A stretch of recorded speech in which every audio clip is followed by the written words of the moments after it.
Bonjour et bienvenue sur le podcast du Cluster maritime français dédié à la croissance bleue. Retrouvez à chaque épisode un nouvel invité autour d'une thématique maritime. Aujourd'hui, nous allons parler de l'assurance maritime avec Pascal Dubois, directeur général du CESAM, le comité d'études et de services des assureurs maritimes et transports, et organisateur du rendez-vous annuel de l'assurance maritime et transport Paris-SMAT. Prochain rendez-vous qui se tiendra les 28 et 29 juin prochains. Monsieur Dubois, bonjour. Avant d'entrer dans le cœur de notre sujet du jour, l'assurance maritime et son rendez-vous annuel, pouvez-vous nous présenter le CESAM et ses actions? Tout à fait. En tout cas, bonjour. Merci beaucoup à vous de m'inviter et merci au Cluster Maritime de faire un focus sur l'assurance maritime et transport du marché français et du rendez-vous Paris-Mat. Alors, quelques mots pour commencer, comme vous me le demandez, à propos du CESAM. Alors, le CESAM est une très ancienne institution qu'on peut remonter aux ordonnances Colbert. Alors, je ne vais pas refaire un historique, mais c'est une très ancienne institution. C'est un GIE qui représente aujourd'hui 24 compagnies membres, toutes spécialisées dans l'assurance maritime et transport, et donc les principales et les plus importantes compagnies du marché que je ne vais pas citer pour ne pas en oublier certaines. Alors, les principales missions que je vais décrire rapidement, je dirais qu'il y a 5 piliers: un réseau international de commissaires d'avarie et d'experts de l'ordre de 400 qui sont répartis dans le monde entier pour gérer les sinistres et intervenir pour le compte des compagnies d'assurance maritime et transport françaises, ainsi que des assurés français, un système de gestion de la coassurance maritime qui s'appelle Optiflux, un service d'avarie commune ou d'événements majeurs qui traite et gère pour le compte de ses membres et aussi de nos membres, à la demande des événements, des sinistres importants pour le compte du marché français, un service dédié à la notation de risque de guerre qui permet en fait au marché français d'avoir un rating pays qui soit un rating en phase avec l'appréhension du marché et des conditions géo-éco-politiques mondiales telles qu'elles sont perçues par la France. Nous avons aussi une partie dédiée à l'événementiel. Donc, on parle de Paris-Mat, bien entendu, mais il y a eu d'autres événements qui ont été organisés par le CESAM. Et puis récemment, une nouvelle mission qui a été confiée au CESAM, à savoir la formation, puisque le CESAM a été enregistré en tant qu'organisme de formation début février de cette année. Voilà. Très bien. Et comment se porte actuellement le secteur de l'assurance maritime? Alors, c'est une excellente question et sans rentrer trop dans le détail, il va falloir quand même que je vous donne certains éléments qui permettent d'avoir une vision aussi précise et nuancée. Globalement, ce qu'il faut retenir, c'est que le marché de l'assurance maritime et transport, tant au niveau français qu'au niveau international, c'est un marché international par essence, connaît un cycle baissier depuis 2001. Et quand je dis cycle baissier, on parle de soft market. Ça veut dire quoi? Ça veut dire tout simplement des prix à la baisse, des conditions qui n'ont fait que croître, incluant des garanties qui n'étaient pas forcément des garanties relevant de la branche d'assurance maritime et transport. Et j'ajouterais dans un contexte de non-contrôle ou de contrôle insuffisant des cumuls. Ça a duré une quinzaine d'années à partir de l'exercice 2002-2003. Depuis 2018, on voit que le marché se retourne par une réduction et même une disparition de certaines capacités. Vous avez des prix qui sont remontés, des garanties qui ont été restructurées, et ce phénomène a débuté à Londres et s'est ensuite répandu un peu partout au travers de la planète, sur des places comme Singapour, en Amérique du Nord, mais aussi en Europe continentale. Alors, les renouvellements 2020 et 2021 ont été tendus en la matière. Et pour résumer, je dirais que malheureusement, depuis une quinzaine d'années, les résultats qui ont été dégagés par cette branche d'activité, en général, on regarde ça par le prisme du ratio combiné. Les ratios combinés ont dégagé des résultats au-delà, en tout cas souvent au-delà des 100%, ce qui veut dire que les objectifs de rentabilité des compagnies qui étaient fixés par les directions générales n'étaient pas atteints. Alors, dans ce contexte, il faut quand même être un petit peu plus nuancé, comme je le disais au début. Ces résultats sont particulièrement dégradés ou ont été particulièrement dégradés, notamment sur les grands risques, où les résultats vraiment présentaient des déséquilibres qu'il a fallu, en tout cas que le marché a tenté de redresser. Alors, il faut, à mon sens, préciser Les résultats, historiquement, ont été beaucoup plus détériorés encore qu'en faculté. Quand je dis faculté, il s'agit de marchandises transportées. Le type d'assuré est aussi à prendre en considération. Les résultats étaient plus dégradés pour les grands comptes que pour les TPE ou les PME. Et puis, il est aussi bon de nuancer par réseau de distribution. Tout ça pour dire que quand vous avez des compagnies qui ont des réseaux de distribution variés, allant de l'agent général au courtier régional, au courtier spécialisé, à l'agent maritime, sur un portefeuille équilibré de corps et de facultés, aussi bien grands comptes que TPE, là, on peut rencontrer des compagnies qui dégagent des résultats excédentaires et donc qui ne sont pas marquées par le phénomène que j'ai cité précédemment. Globalement, le marché a présenté pendant une quinzaine d'années des résultats qui se sont détériorés et donc depuis 2 ans, il y a un redressement. Mais, comme je viens de le préciser, cela dépend encore des portefeuilles et de la répartition des risques dans ces portefeuilles. Voilà. D'accord. Et actuellement, quels sont les nouveaux enjeux et les nouvelles opportunités du secteur? Alors, il y en a beaucoup. Alors, on pourrait considérer que les assureurs maritimes et transports sont des acteurs que je qualifierais de passifs, et je vais préciser, partant du principe qu'en fait, ils assurent des risques et qu'ils suivent en fait l'industrie. On pourrait citer l'industrie, en tout cas maritime, connaît des évolutions absolument phénoménales. On parle de navires autonomes, de décarbonisation de l'industrie, de navires à propulsion électrique, voire à voile, etc., etc. On pourrait en citer énormément. Mais dans ce sens-là, on ne parle que de l'industrie maritime. On ne parle pas de l'industrie de l'assurance maritime et transport. Alors, si l'on parle d'enjeux et de nouvelles opportunités du secteur de l'assurance maritime et transport, je vais en citer 3, parce que ce n'est pas la peine de présenter X facteurs. Je crois qu'il y en a 3 qui doivent être regardés avec un petit peu plus d'attention. Le premier, c'est ce que je vais appeler les politiques RSE ou de sustainability, des politiques éthiques qui sont en fait mises en place par un certain nombre de compagnies d'assurance. Alors, quand je parle de ça habituellement, j'ai un grand sourire face à moi et mes interlocuteurs me disent « Oui, mais tout ça, c'est bien de la communication. Les assureurs savent très, très bien communiquer. En attendant, ce qu'ils cherchent à faire, c'est du profit. » Bien entendu, les assureurs, comme tout type d'industrie, cherchent à faire du profit. Mais quand on parle de politique RSE ou de politique éthique, il y a une mise en place qui est concrète et donc je vais donner des exemples. Ça va de l'amont à l'aval. Quand je parle de l'amont à l'aval, ça va de la souscription, c'est-à-dire de l'acceptation des affaires, jusqu'au placement des primes pour, évidemment, ce qui rentre en fait dans l'activité classique d'une compagnie d'assurance. Alors, quand je parle de politique d'acceptation ou de guidelines, vous avez aujourd'hui un certain nombre d'acteurs, et qui sont membres du Sésame, qui n'acceptent plus d'affaires, par exemple, dans le secteur du charbon.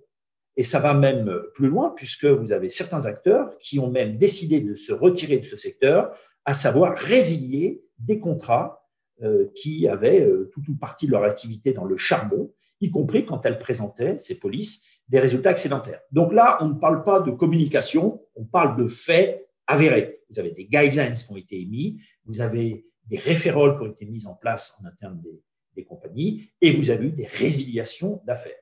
Après, vous avez le placement des primes, qui sont des volumes extrêmement importants. Et là encore, on voit des politiques qui ont évolué en fonction de la nature des fonds de placement. Et on voit effectivement des compagnies qui investissent plus sur des fonds, on va appeler des fonds verts ou des fonds en tout cas un petit peu plus responsables.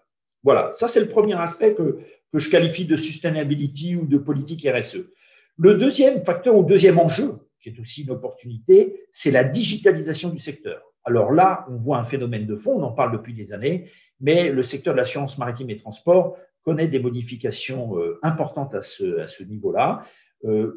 Les portefeuilles, les directions maritimes et transports des compagnies présentent souvent des profondeurs d'informations et de données extrêmement importantes, mais peu ou pas assez utilisées.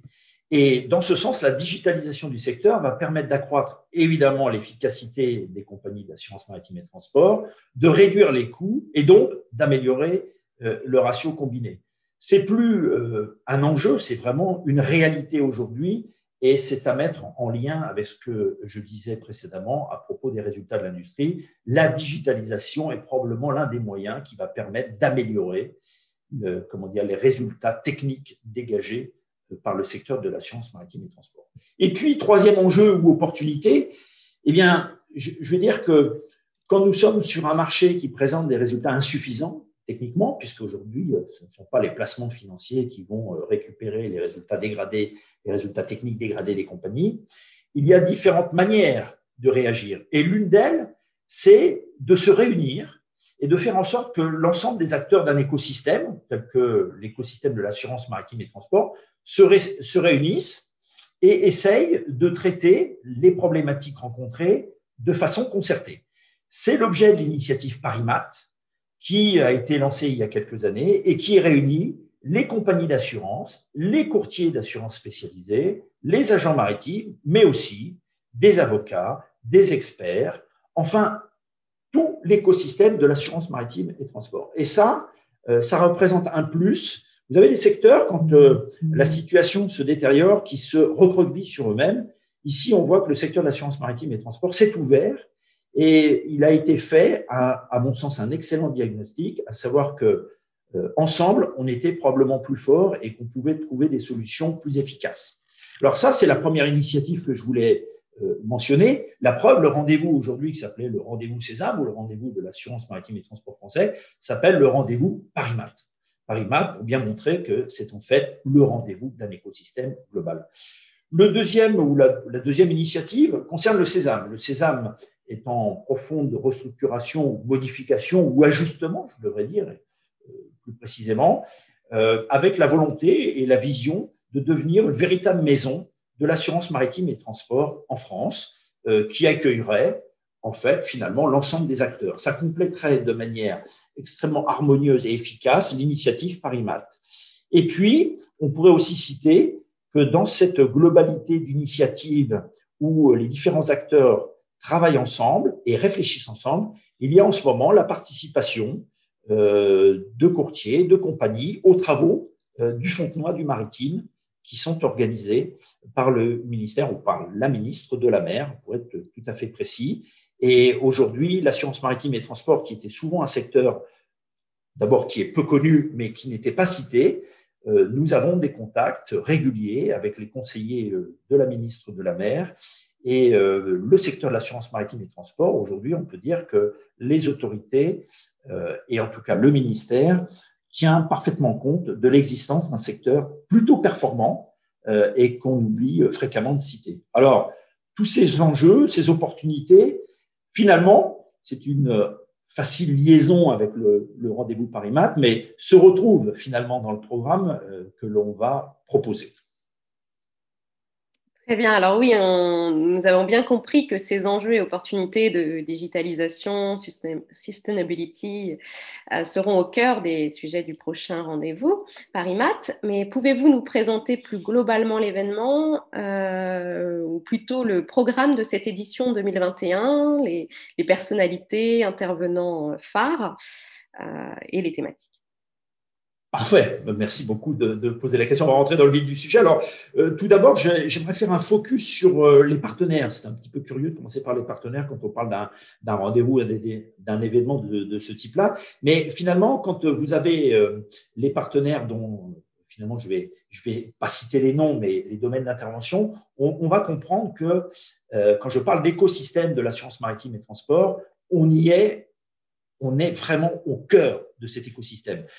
Vous avez cette année une édition qui va donc se tenir en ligne et malheureusement, parce que nous souhaitons tous que cette édition le plus possible soit un lieu et un moment de rencontre, mais de rencontre, j'allais dire, physique pour que ça permette un networking ou un réseautage, ce qui n'est pas le cas cette année. Et on a le plaisir d'accueillir quasiment tous les intervenants de l'écosystème, en commençant par, je parle de sponsors, de partenaires, en commençant par les compagnies, mais aussi les courtiers, les agents, les experts, commissaires d'avarie, prestataires de services informatiques, des avocats et aussi des assurtech qui ont un rôle dans la digitalisation, mais aussi dans la mise en place de solutions tout à fait pertinentes pour le secteur de l'assurance maritime et transport. C'est la première fois que nous avons des soutiens de ce niveau-là et en nombre. Donc, évidemment, j'en profite pour les remercier, mais ça veut vraiment dire que les éléments que je vous ai cités en termes d'enjeux et d'opportunités, aujourd'hui, c'est une vraie réalité qu'on essaye de développer sur ce marché de l'assurance maritime et transport. Alors, pour rentrer dans le vif du sujet, c'est vrai que cette année, alors que l'édition est en ligne, je répète, nous avons probablement plus que les années passées des intervenants de très grande qualité. Alors, si je commence à les citer, ça va être compliqué, mais pardon à ceux que je ne citerai pas, mais je vais citer les quelques intervenants phares. Je vais commencer par la ministre de la Mer, Annick Girardin, qui devrait, et qui a confirmé sa présence en entrée de rendez-vous. Nous avons le plaisir d'accueillir le président de la SNSM, le vice-amiral De Oliveira. Nous avons aussi le président de l'Académie de l'air et de l'espace, Michel Wackenheim. Nous avons le président de l'AMRAE, qui est Oliver Wall. Nous avons Gilles Benéplan, qui est directeur général de chez Verlingue. Nous avons Pierre-Antoine Villanova, qui est directeur général de Corsica Linea. Nous avons aussi le secrétaire général de la mer. Enfin, je ne vais pas tous les citer. J'oublie, j'aimerais le citer quand même, le commandant Chiab, qui est le commandant en charge du MICA Center quand on va parler de risque de guerre. J'en retoucherai un mot et que je remercie vivement d'intervenir. Donc, on a une palette d'intervenants d'une extrême qualité et ça montre bien que quand on parlait du Fontenoy ou quand on parlait de l'écosystème de l'assurance maritime et transport, aujourd'hui, c'est une réalité. Cette niche qu'est l'assurance maritime et transport est une niche qui se fait mieux connaître parce qu'elle est effectivement très efficiente et concerne vraiment l'activité même. Quand on parle d'activité, on parle souvent d'assurance en disant oh, les assureurs, ils interviennent toujours en seconde ligne, mais aujourd'hui, le commerce mondial, s'il n'y avait pas des garanties offertes par les assureurs, le commerce mondial n'existerait pas tel qu'on le connaît. Aujourd'hui, quand vous avez un porte-conteneur comme l'Ever Given qui transporte près de 20 000 conteneurs, c'est par milliards que vous avez des valeurs qui sont assurées sur un seul navire. Si vous n'aviez pas d'assureur, vous n'auriez pas de banquier pour financer ces exportations et vous n'auriez donc pas de commerce mondial. Alors, je sors de cette petite extension pour revenir au programme, mais outre les intervenants de grande qualité, nous avons des thèmes qui sont tout à fait au cœur de l'actualité, des enjeux que je vous ai présentés tout à l'heure. Tout ça présente vraiment une très grande cohérence. Vous avez une bonne dizaine d'interventions, de mémoire 13, avec 6 ateliers plus techniques sur lesquels je vais dire quelques mots. En tout cas, je vais citer. Vous avez une intervention qui va se faire sur les risques politiques et la montée en puissance finalement du marché français dans le traitement et l'acceptation de ce risque, quand je dis politique, c'est risque de guerre, très exactement. Tout ça placé sous la responsabilité de Frédéric Denner, qui est le directeur général du GAREX. Et donc, je parlais du commandant Chiab, qui interviendra pour le MICA Center avec un focus sur le golfe de Guinée. Nous avons aussi des interventions sur la question environnementale dans le transport maritime et aussi dans le domaine de l'aviation. Nous avons une intervention sur l'évolution des assurances en Afrique, et on parle du marché ou de la dynamique CIMA. Vous avez une intervention sur ce qu'on appelle la cargo misappropriation, qui est une garantie accordée dans certains grands contrats cargo. Et là, nous aurons des intervenants tout à fait spécialisés. Et puis, je n'oublie pas la construction d'un pricing, c'est-à-dire qu'aujourd'hui, les compagnies interviennent dans la construction de leur prix selon des modèles tout à fait nouveaux, intégrant les aspects actuariels. Et là, il nous a semblé bon que l'ensemble des acteurs soient un petit peu plus au courant de comment ça se passe en interne des compagnies. Et puis, à côté de ces ateliers techniques, que je précise, sur lesquels je souhaite ajouter un mot en disant que, de par le fait que le Sésame est enregistré en tant qu'organisme de formation, ces ateliers techniques sont éligibles à la directive, à la DDA, la directive sur la distribution de l'assurance, ce qui permet pour toute ou partie des ateliers de rentrer dans ce cadre DDA et donc de rentrer dans ces 15 heures de formation minimum requises par cette directive. Donc, c'est un plus aussi qui est présenté à l'ensemble des acteurs au travers de ce rendez-vous. Alors, outre, je disais, ces ateliers techniques, vous avez aussi des interventions. Je parlais de l'intervention de Madame la ministre de la Mer. Nous aurons donc l'intervention du secrétaire général de la mer. Nous aurons ce que je précisais tout à l'heure, un débat en fait entre Gilles Bénéplan et Oliver Wild sur le risque transport, finalement pour se poser la question de savoir si le risque transport ne constituait pas in fine un risque majeur pour l'entreprise. Nous aurons un focus sur le prix de l'étudiant, c'est très important. Donc, je parlais tout à l'heure du vice-amiral De Oliveira qui remettra, et président de la SNSM qui remettra ce prix de l'étudiant. Le Sésame et l'initiative ParisMat souhaitent renforcer les liens de l'écosystème de l'assurance maritime et transport avec le monde académique et donc avec le monde universitaire. Et en ce sens, le prix de l'étudiant représente une partie, certes en temps limité, mais une partie extrêmement importante de ce rendez-vous pour mettre à l'honneur les travaux de recherche d'université ou d'étudiants en Master 2. Voilà, alors ça, on développera au fil du temps, mais ça fait partie aussi des missions du Sésame et de ParisMat. Voilà, alors j'en dis pas beaucoup plus, il y aura quelques mots évidemment sur l'initiative ParisMat, pardon à eux de ne pas rentrer dans le détail. Nous aurons aussi une présentation de marché qui sera faite par Mathieu Daubin, qui est le président de la Comat. Donc tout ça pour dire aussi que quelque part, ces acteurs qui sont des assureurs que je n'ai pas cités, là aussi nous aurons la chance et l'honneur d'accueillir des intervenants de très grande qualité. Alors, ce qu'il faut aussi dire, c'est que ça c'était le fond, mais sur la forme, cette 12e édition, puisque malheureusement l'édition 2020 n'a pas pu avoir lieu, elle a été reportée, mais en fait annulée, puisqu'il n'y a pas eu d'édition 2020. C'est une édition tout à fait atypique, puisque cette édition se déroulera en ligne. Mais malgré ce fait d'un déroulement en ligne, nous avons, avec le comité d'organisation et le Sésame, fait en sorte que cette édition puisse constituer une innovation et donne une idée de dynamisme et de modernité à ce secteur de l'assurance maritime et transport. Et donc, au sein de la Maison de la Chimie, les intervenants seront conviés, participeront et interviendront dans un studio de type TV, résolument moderniste. Et ça, je pense que ça donnera une autre image de la profession. Les intervenants seront donc sur place, mais les participants seront derrière leur écran, malheureusement. Mais il a bien fallu tenir compte de la réglementation évidemment sanitaire, de la réglementation mise en place par les autorités françaises. Et puis, il a toujours été dans l'esprit des organisateurs de tout faire pour assurer un maximum la santé, l'intégrité des participants.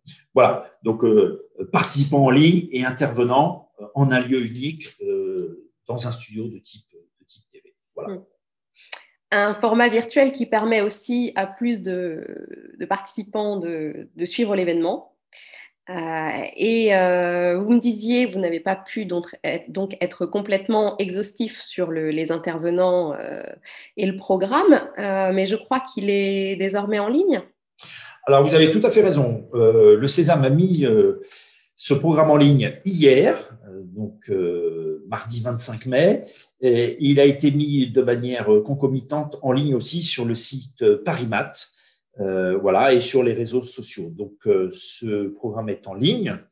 Je préciserai finalement que tout le monde peut s'inscrire. Hein. Quand vous disiez on espère plus de participants, nous l'espérons. Et alors, ce sont les joies de l'innovation. On est vraiment dans une formule entrepreneuriale. On ne sait absolument pas combien d'inscrits finalement participeront à cet événement. À aujourd'hui, les inscriptions sont plutôt lentes, mais si l'on compare avec des événements similaires au niveau international, on voit bien que les inscriptions arrivent en toute fin, juste avant l'événement.